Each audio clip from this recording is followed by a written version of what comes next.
Saying cross abolish the law of commandments contained in ordinances. More cherry picking. You cannot put all the scriptures together and preach the gospel.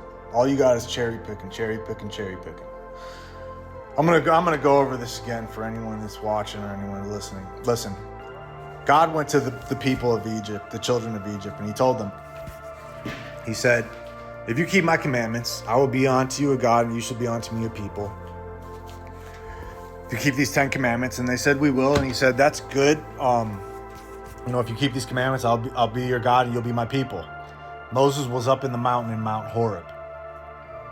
Now in Mount Horeb, they created the golden calf, and God said these are wicked, stiff-necked, hard-hearted people, something like that. And I'm going to destroy all these people. In his wrath, he said that. And Moses pleaded with him and said, for your name's sake, don't destroy them all, because people are going to think you brought us out of Egypt just to kill all of us. So he said, you're right. For my name's sake, I won't destroy them. But I am going to add sacrificial law as punishment. So he added sacrificial law as punishment, the law of sin and death. Now, if someone committed adultery or broke the 10 commandments, you had to stone that person. And there was also, sacrificing the animals and stuff like that. So sacrificial law was added as a punishment until the time should come that the Holy Covenant should be refreshed, which is Deuteronomy 18, the refreshing of the Holy Covenant. Go read Deuteronomy 18, 15, and 19, where it talks about, he's going to raise up this capital P prophet, and you're going to have to hearken unto everything he said. That's the gospel. Hearken unto everything that capital P prophet says.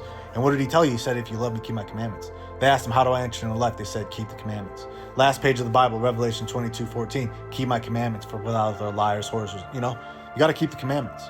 The Messiah taught that. That is the gospel. He was the final sacrifice for sacrificial law. Now there's no more stoning. That's the good news.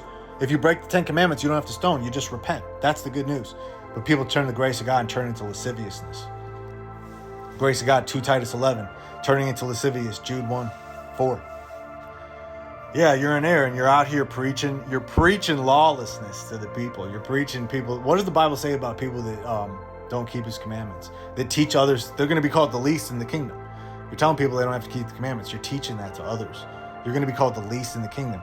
Not going to be the least in the kingdom. You're going to be called the least, which means you're not in the kingdom. You're not getting into the kingdom with how you're acting.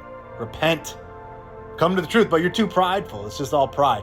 You got your cherry-picked verses, and you don't read you can't give a account of the gospel in context completely.